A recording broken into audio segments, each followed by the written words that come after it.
rubber bits. I still feel like death, hence the way that I look. You're just gonna have to ignore that. I'm sorry. I'm about to go walk like 200 feet into the house and go hibernate in my bed. But I figured I'd make a few more videos.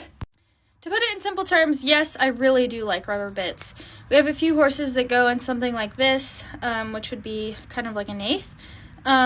They just don't prefer the feel of metal in their mouths for dressage, so we don't put metal in their mouths for dressage.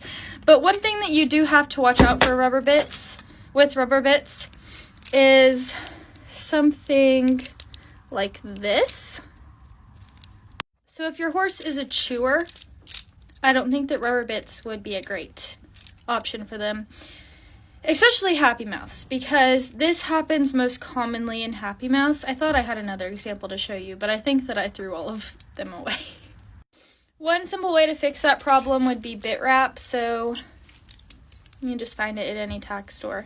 This is a bit that had to be wrapped because a horse chewed through it. And happy mouths are a great option if you're trying to figure out if a horse goes in a rubber bit. But if they chew on the bits, which it's so common for horses to just play with them in their mouths, even if they're older horses, this can happen very, very easily.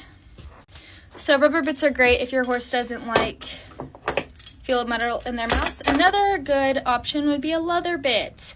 We have a horse named Stanley. I've talked about Stanley in a few other videos, who's extremely sensitive, and he did dressage in a leather bit for a long time before he chewed through it and had to go in this. But that was also a really, it wasn't a very good quality leather bit. So anyway, that's just what I'm saying. If you're using a rubber bit, it's great, fine. I love that it's a mullen mouth, but it also has a little bit of flexibility, so it's not just completely straight like that. But if you're going to use a rubber bit, my best recommendation to you would be an eighth rather than a happy mouth. We have tons of happy mouths. Nothing really inherently wrong with them, but I just think that these kinds of bits are better quality.